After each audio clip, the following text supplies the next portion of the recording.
Welcome to IBTV. Badvel పట్టణంలో దళిత హక్కుల పోరాట సమితి జిల్లా 4వ మహాసభలు ఘనంగా నిర్వహించారు. నెల్లూరు రోడ్లోని ఆర్సీఎం చర్చి నుంచి ప్రారంభమైన ర్యాలీ గౌతమ్ కళాశాల ఆవరణానికి చేరుకుంది. అనంతరం జరిగిన బహిరంగ సభకు సమితి జిల్లా అధ్యక్షుడు నాగదాసరి ఇమ్మానియల్ అధ్యక్షత వహించారు.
మహాసభలు బద్వేల్లో జరుగుతూ ఉన్నాయి. ఈ మహాసభలు సందర్భంగా దళిత హక్కుల పోరాట సమితి ఆర్గనైజేషన్ యొక్క సంస్థాగతమైనటువంటి నిర్మాణాన్ని, దేశంలో రాష్ట్రంలో దళితులు ఎదుర్కొంటున్నటువంటి ఆర్థిక, రాజకీయ, సామాజిక అంశాలపైన చర్చించి ఒక భవిష్యత్తు ఉద్యమ కార్యాచరణ రూపొందించడానికి, అదేవిధంగా మే 3వ తారీఖున విజయవాడలో జరగబోతున్నటువంటి రాష్ట్ర మహాసభలు, తర్వాత జాతీయ మహాసభలు ఈ దళిత హక్కుల పోరాట సమితి భవిష్యత్తు ఉద్యమ కార్యాచరణకు మహాసభలు వేదిక కాబోతూ ఉన్నాయి.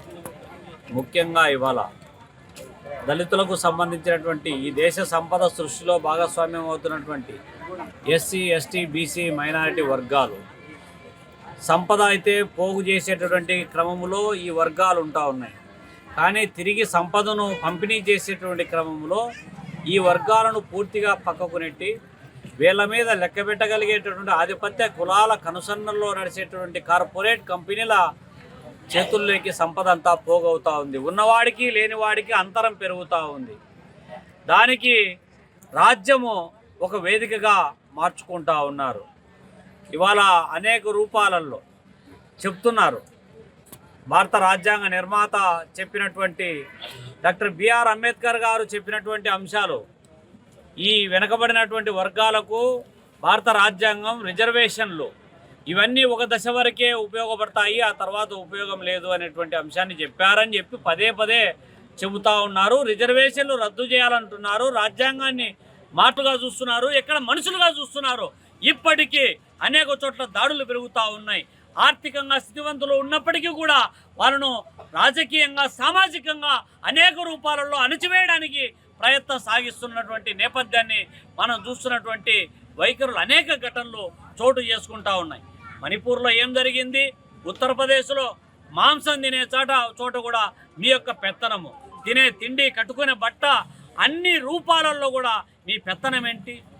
కాబట్టి అనేక రూపాలలో జరుగుతున్నటువంటి హింస, దోపిడీ, అణచివేత, వివక్షత ఇవన్నీ కూడా ఇన్ని సంవత్సరాల స్వతంత్ర భారతావరణలో కొనసాగుతూ ఉందంటే, సంపద అంతా కొంతమంది వ్యక్తుల చేతుల్లో కేంద్రీకృతం అవుతా ఉందంటే, ఆధిపత్య కులాల కనుసన్నల్లోనే రాజ్యం వెళ్తున్నటువంటి నాయకులు ఎవరైతే ఉన్నారో దీనికి చరమిగీతం పాడాలంటే రాజ్యానికి కావలసినటువంటి రాజ్యాధికారం డాక్టర్ బిఆర్ అంబేద్కర్ గారు ఏదైతే చెప్పారో, అణచివేత, దోపిడీకి వ్యతిరేకంగా ఏదైతే పోరాటం చేయాలన్నో, ఆర్థిక అసమానతలు ఒకటే కాదు, సామాజిక అసమానతలు పోవాలి, సాంస్కృతిక అసమానత పోవాలి, అన్ని రూపాలలో సమానత్వం కోసం పోరాటం చేయడం కోసం రాజ్యాధికారం సాధనే లక్ష్యంగా ఏదైతే పిలుపునిచ్చారో ఆ ఆలోచన వైపు అడుగులు వేయించడమే దళిత హక్కుల పోరాట సమితి లక్ష్యంగా పెట్టుకొని ఇవాళ భూమి కోసం సాగిస్తున్నటువంటి పోరాటాలు, లేకపోతే ముక్తి కోసం సాగిస్తున్నటువంటి పోరాటాలకు దళిత హక్కుల పోరాట సమితి నేతృత్వం వహించి దశను చూపడానికే ఈ యొక్క మహాసభలు వేదిక కాబోతున్నాయని చెప్పి ఈ సందర్భంగా తెలియజేస్తా ఉన్నా.